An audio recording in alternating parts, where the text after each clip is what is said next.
मान्यताओं के अनुसार रावण की लंका सोने से बनी थी। इसकी खूबसूरती देखते ही बनती थी।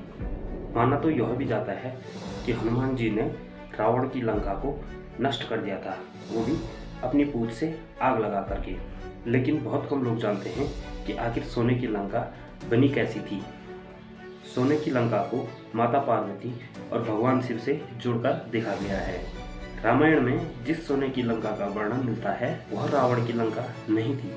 कहा जाता है कि सोने की लंका का निर्माण भगवान शिव ने पार्वती के लिए किया था। हिंदू धर्म मान्यताओं के अनुसार रामायण काल से ही सोने की लंका बनी थी।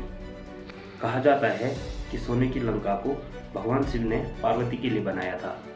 कथाओं के अनुसार भगवान शिव और पार्वती हिमालय पर्वत पर निवास करते थे। वह बहुत ही सामान्य जीवन जीते थे। उन्हें किसी तरह के आलीशान महलों की जरूरत नहीं थी। मगर एक बार माता पार्वती ने भगवान शिव से देवताओं की तरह महल बनवाने के लिए कहा। तब भगवान शिव ने विश्वकर्मा और कुबेर को मिलाकर समुद्र के बीचों बीच एक आलीशान महल बनाया। इसे ही सोने की लंका का नाम मिला।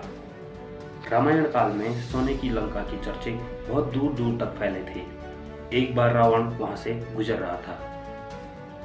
अचानक उसकी नज़र सोने की लंका पर पड़ी और रावण के मन में लालच पैदा हो गया।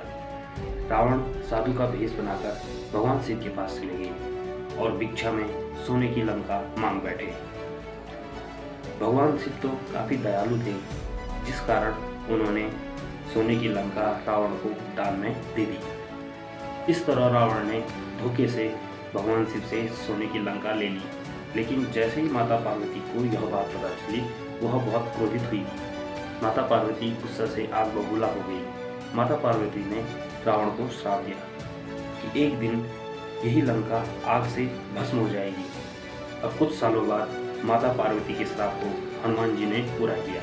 जब रावण माता सीता का अपहरण करके उसे लंका ले आया, हनुमान जी माता सीता को मिलने लंका आए। हनुमान जी ने रावण की सोने की लंका पर आग लगा दी और आग लगाकर उसे नष्ट कर दिया।